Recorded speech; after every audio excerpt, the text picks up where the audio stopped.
সবসময় তো আমরা মিষ্টি ডোনাট খেয়ে থাকি। চলুন আজ একসাথে তৈরি করছি ঝাল মশলাদার চিকেন ডোনাট।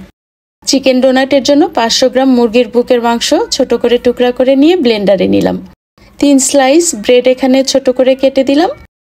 আদা রসুনের বাটা দিয়ে দিলাম 2 চা চামচ, লবণ 1.5 চা চামচ, গোলমরিচের গুঁড়া 1 চা চামচের 4 ভাগের 1 ভাগ, লাল মরিচের গুঁড়া 1 চা চামচ, সয়া সস 2 চা চামচ, চিনি আধা চা চামচ, গলানো বাটার দিয়ে দিলাম 1 টেবিল চামচ।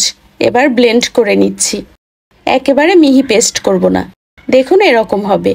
এখানে আধা চা চামচ কাবাব মশলা দিয়ে ভালো করে মিশিয়ে নিয়েছি। এবার কিছুটা মিশ্রণ প্রথমে হাতের মধ্যে চেপে ঘুরিয়ে ঘুরিয়ে মসৃণ করে নিতে হবে। এরপর হাতের তালুতে রেখে চ্যাপটা করে মাঝ বরাবর আঙ্গুল দিয়ে গোল করে ডোনাটের শেপ দিচ্ছি। চাইলে এরকম করে মোজারেলা চিজ দিয়েও করে নিতে পারবেন। যারা চিজ পছন্দ করে তাদের অনেক পছন্দ হবে। চিজগুলোকে ভালো মতো ঢেকে দিতে হবে। সবগুলোকে একই রকম ভাবে করে নিয়েছি। এখানে 2টি ডিম সামান্য একটু লবণ দিয়ে ফেটিয়ে একটা পাশে রেখে দিলাম। ব্রেড ক্রামের সঙ্গে কর্নফ্লাওয়ার মিশিয়ে নিয়েছি। ডোনাটগুলোকে প্রথমে ডিমে চুবিয়ে নিয়ে ব্রেড ক্রামে কোট করে নিতে হবে। আমি ডাবল কোট করব, এজন্য আবারও ডিমে চুবিয়ে শুধু ব্রেড ক্রামে ভালো মতো গড়িয়ে নিলাম। মিডিয়াম টু লো হিটে উল্টে পাল্টে মচমচে করে ভেজে নিয়েছি। একটি ভেঙে দেখিয়ে দিচ্ছি, দেখুন কতটা পারফেক্ট হয়েছে।